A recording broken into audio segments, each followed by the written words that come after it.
नमस्कार साथियों, 75 साल में जो इस देश में नहीं हुआ वो हो रहा है।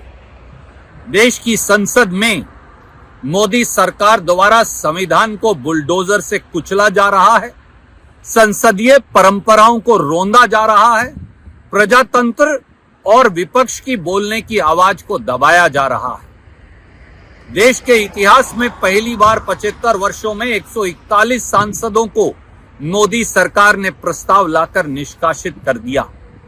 पहली बार 75 वर्ष में विपक्ष मुक्त संसद बना दी गई है, वो लोकसभा हो या राज्यसभा हो। क्या देश का संविधान बच पाएगा? क्या देश का प्रजातंत्र बच पाएगा? क्या देश में संसदीय परंपराएं बच पाएंगी?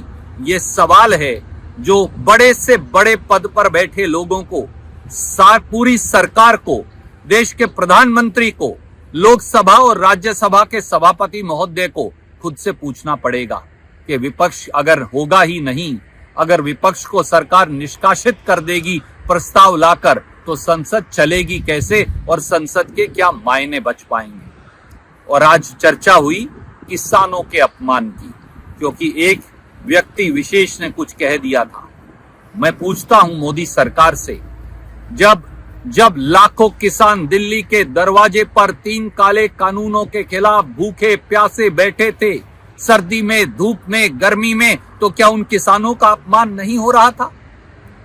जब 700 किसान दिल्ली के दरवाजे पर 3 काले कानूनों के खिलाफ मर गए थे, शहीद हो गए थे, तो क्या उन किसानों का अपमान नहीं हुआ था?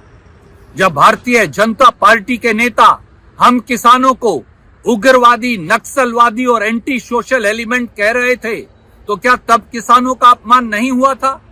जब किसानों की पहलवान बेटियां जो भारत के तिरंगे को ऊपर करती हैं, जो मेडल लेकर आती हैं देश के लिए, जब भारतीय जनता पार्टी की सरकार देश की संसद के बाहर दिल्ली पुलिस से उन्हें घिसटवाकर पिटवा रही थी, तो तब किसानों और उनकी बेटियों का अपमान क्या नहीं हुआ था? जब देश की सेना में सेवा करने वाले किसान के बेटे, हमारे जवान 1 रैंक 1 पेंशन मांग रहे थे और 14 अगस्त की शाम को उन्हें संसद के बाहर दिल्ली पुलिस द्वारा घिसटवाया गया था, तो तब किसानों का अपमान नहीं हुआ था? पद पर बैठे हुए हर व्यक्ति को यह सोचना पड़ेगा कि गरिमा का मापदंड क्या है। कोई कितने भी बड़े पद पर बैठा हो, वो प्रधानमंत्री हो, वो गृह मंत्री हो, वो राज्यसभा के उपसभापति हों, वो लोकसभा के स्पीकर हों, या वो देश के राष्ट्रपति भी हों, उनकी जात और धर्म नहीं होती, उनका कर्तव्य का बोध होता है। और कर्तव्य का बोध है संविधान की रक्षा करना, कर्तव्य का बोध है संसदीय परिपाटी और गरिमा की रक्षा करना।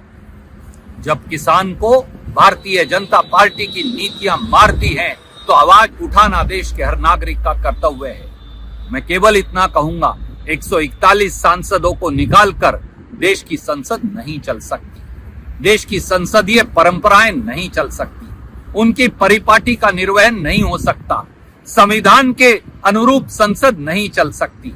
आज संविधान पर हमला बोला गया है मोदी सरकार द्वारा, आज देश की संसद की शुचिता पर हमला बोला गया है मोदी सरकार द्वारा। आज तानाशाही का आलम यह है कि प्रजातंत्र का दिन दहाड़े गला घोटा जा रहा है। इसलिए हमारा कर्तव्य है संघर्ष करना, हर तरीके से संघर्ष करना, संसद से सड़क तक संघर्ष करना। और जान लें, मोदी सरकार प्रस्ताव पारित करके वो विपक्ष का और इस देश के लोगों के हौसले को कम नहीं कर सकते। हमारा संघर्ष जारी रहेगा, क्योंकि यही संविधान की मांग है, यही प्रजातंत्र की परिपाटी है और यही भारतीयता की पहचान है।